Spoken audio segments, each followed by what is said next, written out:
বিসমিল্লাহির রহমানির রহিম। আসসালামু আলাইকুম। জনতার রান্নাঘর থেকে সবাইকে জানাচ্ছি শুভেচ্ছা। আশা করি সবাই ভালো আছেন।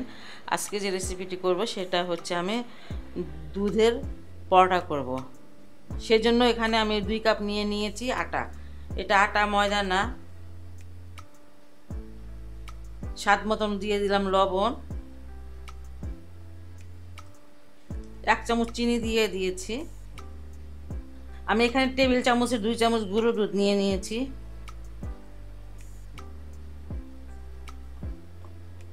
আর 4 চামচের 2 চামচ দিয়ে দেব ইস্ট।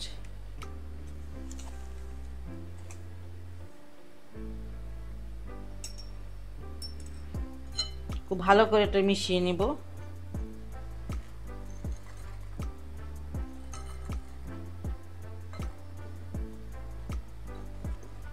এটাতে পরোটা কেন রুটিও তৈরি করা যায়, কিন্তু আমাদের বাসায় পরোটাটা বেশি খায় বাচ্চারা, আগে থেকেই খায় অভ্যাস। সব কিছু আমি ভালো করে মিশিয়ে নিয়েছি। এবার দুধটা দিয়ে দেবো। এটা গরুর দুধ, জাল করা, হালকা হালকা কুসুম কুসুম গরম দুধ, মানে আঙুল চুবানো যায় এই ধরনের গরম।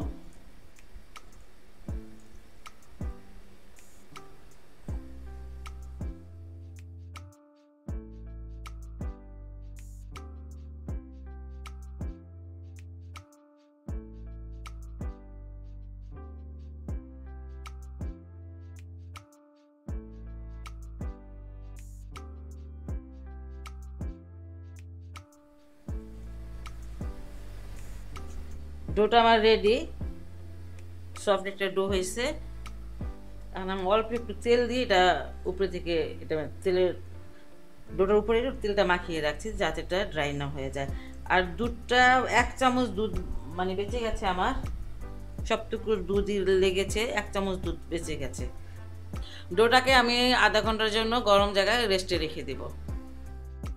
30 মিনিট পর আমি আসলাম। দেখুন এটা ফুলে ডাবলের চেয়েও বেশি হয়ে গেছে। বাতাসগুলো বের করে ফেলি।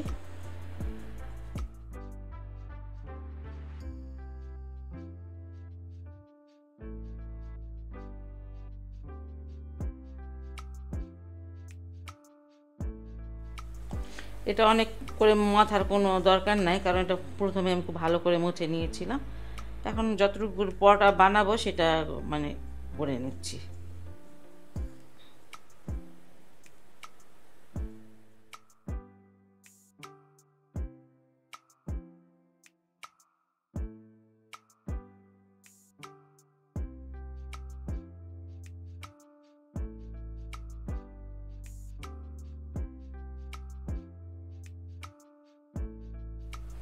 আমি 5টা পরোটা করব।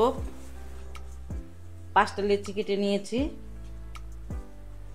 আপনাদের পছন্দ অনুসারে পরোটাগুলো করবেন, ছোট বড় আপনাদের ইচ্ছা সেটা। রুটিও কিন্তু করতে পারেন, প্রথমে একবার বলেছি। যাই হোক, আমি 4 কোনা পরোটা করব।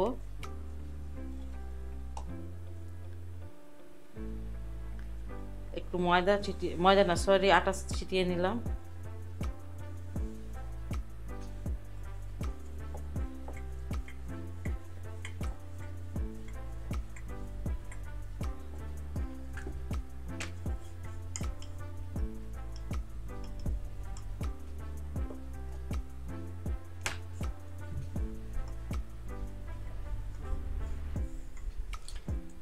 এটা বেলা আমার হয়ে গেছে।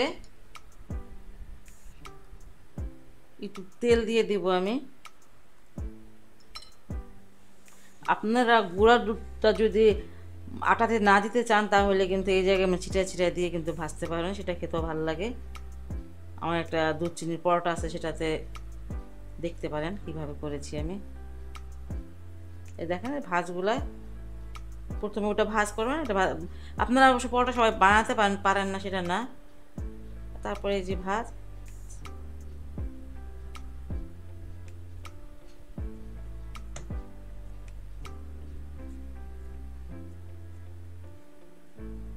হাত দিয়ে চেপে চেপে সুন্দরভাবে সমান করে 4 কোনা করে নেবেন, তাহলে পরোটাটা যখন বেলবেন সুন্দর হবে।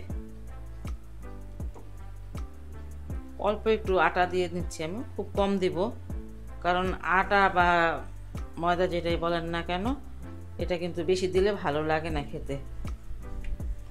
রুটি পরোটা বেলার সময় ভাজার সময় হয় কি ওটা আটাটা পুড়ে যায়, শুকনো আটা বা ময়দাটা পুড়ে যায়, তখন খেতেও ভালো লাগে না, দেখতেও ভালো লাগে না।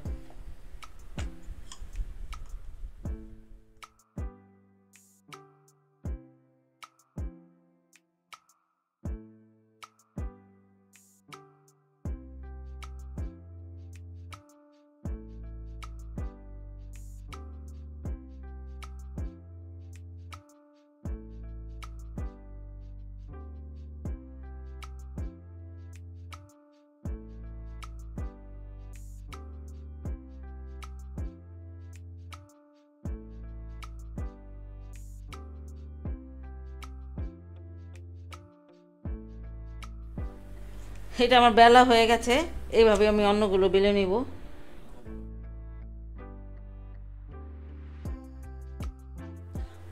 পরোটাগুলো আমি বানিয়ে ফেলেছি, এখন ভাজতে চলে আসলাম। চুলাটা ফ্রাই প্যান দিয়েছি, চুলাটা দিয়ে দিলাম।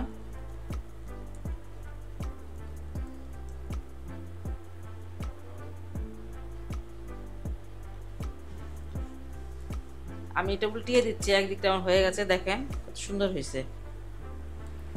কেউ যদি ইস্ট দিতে না চান তাহলে দিয়েন না, ইস্টটা দিলে খুবই নরম হয়, সফট হয়, এই জন্য ইস্টটা দেওয়া, আর কিছু না।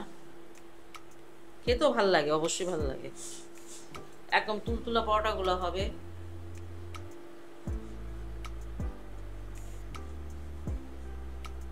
একটু তেল দিয়ে দিচ্ছি, তেলটা নিজের মতন করে দিবেন, কেউ হয়তো বেশি খান, কেউ কম খান।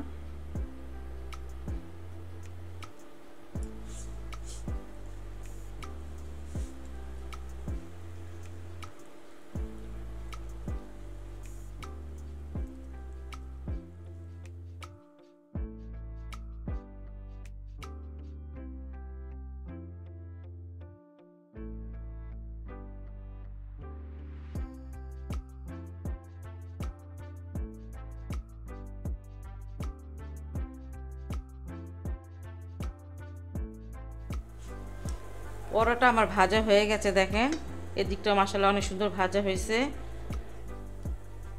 উল্টিয়ে দেখাচ্ছি, এদিকটাও।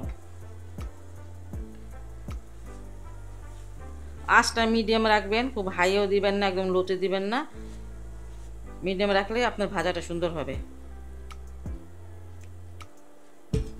এটা আমি নামিয়ে নিলাম, আরেকটাও দিয়ে দিলাম, এটা আগের মতন করে ভেজে নিব।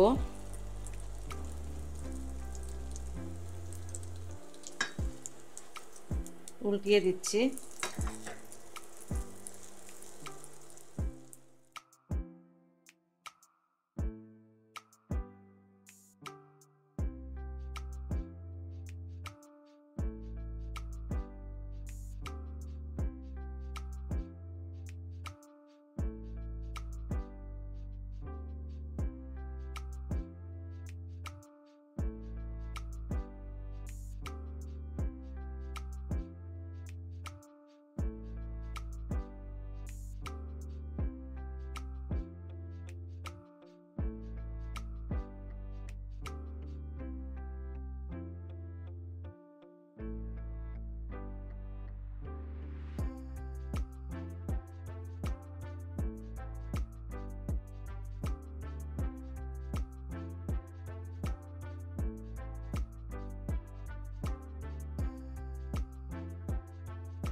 খুব সহজ এবং একটা হেলদি রেসিপি। এখানে আমি আটা দিয়ে বানিয়েছি, দুধ, আটা, একটু চিনি আছে, যাই হোক সব মিলে মানে একটা হেলদি একটা রেসিপি। বাসা অবশ্যই ট্রাই করবেন। আর এটা হালুয়া দিয়ে বাচ্চাদের খাওয়াতে পারেন, নিজেরাও খেতে পারেন, চা দিয়ে খেতে পারেন বা তরকারি দিয়েও খাইতে পারেন, যেটাতে ইচ্ছা। এটা আপনাদের যদি ভালো লাগে আমার রেসিপিটি, অবশ্যই বাসায় ট্রাই করবেন। আর আমার চ্যানেলকে লাইক, কমেন্ট এবং সাবস্ক্রাইব করবেন। সেই পর্যন্ত সবাই ভালো থাকুন, সুস্থ থাকুন এবং নিরাপদে থাকুন। আল্লাহ হাফেজ।